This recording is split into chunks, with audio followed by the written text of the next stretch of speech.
Mesir sedang berusaha menjaga keseimbangan dengan sangat hati-hati saat ini. Kairo tampaknya berpihak pada sekutu-sekutunya di kawasan Teluk, namun tetap menjaga jalur komunikasi dengan Teheran dan berusaha mencegah konflik ini berkembang menjadi sesuatu yang lebih besar. Meskipun Mesir adalah salah satu dari sedikit negara di kawasan yang tidak diserang oleh Iran selama perang, Mesir mengalami pukulan besar terhadap ekonominya akibat semua gangguan maritim dan ketidakstabilan yang terjadi. Jadi bagi Mesir ini bukan hanya soal diplomasi. Ini tentang melindungi lalu lintas di terusan Suez, menghindari keruntuhan regional, dan tetap relevan dalam konflik di mana hampir setiap ibu kota Arab utama sedang menghitung ulang langkah mereka. Bergabung bersama kami untuk memberikan wawasan lebih, Dalia Ziada, pakar Timur Tengah dan koordinator Washington di ISGAP. Dalia, selalu senang memiliki Anda di I24 News English. Sekarang, bagaimana sebenarnya Mesir memandang Iran? Seperti apa hubungan ini, terutama setelah perang? Terima kasih Nicole sudah mengundang saya, selalu menyenangkan bisa bersama Anda. Jadi dinamika antara Mesir dan Iran memang sangat menarik. Secara historis mereka adalah musuh. Iran menamai salah satu jalannya selama lebih dari 40 tahun dengan nama pembunuh Sadat. Jadi bayangkan betapa bencinya mereka pada Mesir hanya karena Mesir membuat perdamaian dengan Israel. Dan selama bertahun-tahun tidak ada hubungan diplomatik, sama sekali tidak ada. Hingga baru-baru ini ketika Mesir memperbaiki hubungannya dengan Qatar dan Turki, serta poros yang mendukung Iran ini, Mesir mulai mendekat ke Iran. Dan sebenarnya kita bahkan melihat Menteri Luar Negeri Iran mengunjungi Kairo dan makan kosyari di pusat kota Kairo. Dan pada saat itu, mereka juga mengganti nama jalan yang sebelumnya dinamai sesuai nama pembunuh Sadat. Pada saat itu tentu saja orang-orang di Mesir sangat bersorak atas terjalinnya kembali hubungan tersebut dan sebagainya. Namun banyak analis, termasuk saya sendiri, sangat terkejut bagaimana kita bisa mempercayai Iran. Iran setelah sejarah permusuhan ini, meskipun mendukung kelompok Islamis, meskipun pada titik-titik tertentu dalam sejarah permusuhan ini, Iran menargetkan kepentingan Mesir.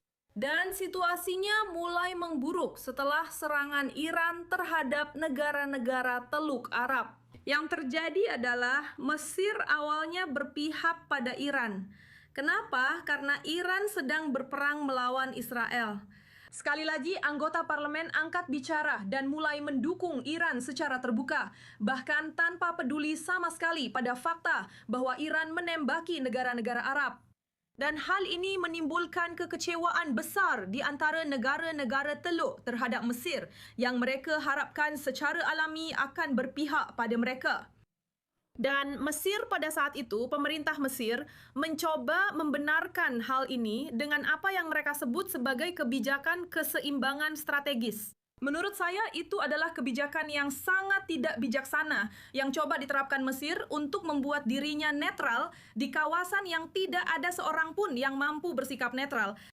Dan pada akhirnya Mesir menyadari bahwa mereka telah melakukan kesalahan besar dan sekarang mereka berusaha keras untuk memperbaiki kesalahan ini dengan mendekatkan diri ke negara-negara Teluk. Namun sebagian besar negara Teluk telah menolak mereka kecuali Uni Emirat Arab yang baru-baru ini membuka pintu untuk Mesir dan berkata, "Baiklah, mari bermitra. Mari kita lihat apa yang bisa kamu lakukan." Apa prioritas utama Mesir saat ini? Apakah mereka mencoba untuk mendapatkan kembali kepercayaan dari negara-negara Teluk? Atau mereka berusaha menjaga hubungan tetap terbuka dengan Iran sambil melakukan manuver keseimbangan ini? Atau justru masalahnya bersifat internal, yaitu masalah domestik mereka sendiri yang masih dihadapi Mesir setelah perang ini? Tentu saja, Mesir berada di bawah tekanan besar dari hampir semua arah. Dan sekali lagi, ini terutama karena kebijakan buruk dari negara Mesir, dari pemerintah Mesir, dari kepemimpinannya. Baik itu Kementerian Luar Negeri atau intelijen, mereka membuat semua kesalahan yang bisa Anda bayangkan dalam hal kebijakan regional dan kebijakan luar negeri secara umum. Jadi di satu sisi tentu saja kita semua tahu krisis ekonomi di Mesir menjadi tekanan yang sangat besar.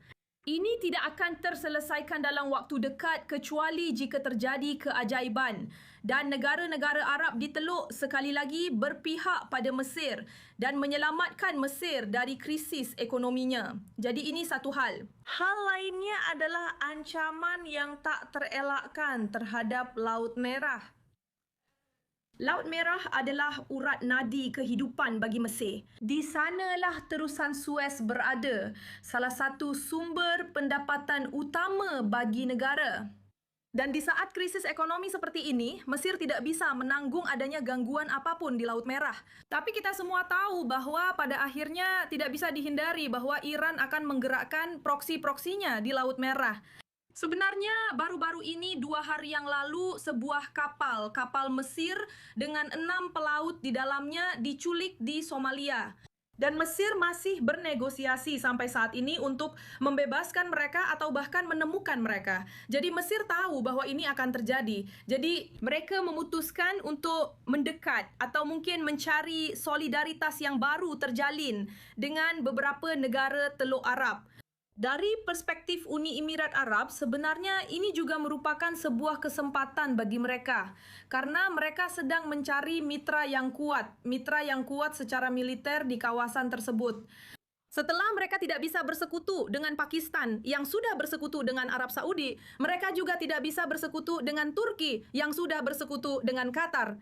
Uni Emirat Arab juga membutuhkan bisa dibilang sebuah bidak catur yang bisa mereka gerakan. Dan bagi mereka, bidak itu adalah Mesir. Dinamika regional yang menarik selalu terjadi di Timur Tengah. Dahlia Ziadah, terima kasih telah bersama kami di I24 News English hari ini. Terima kasih.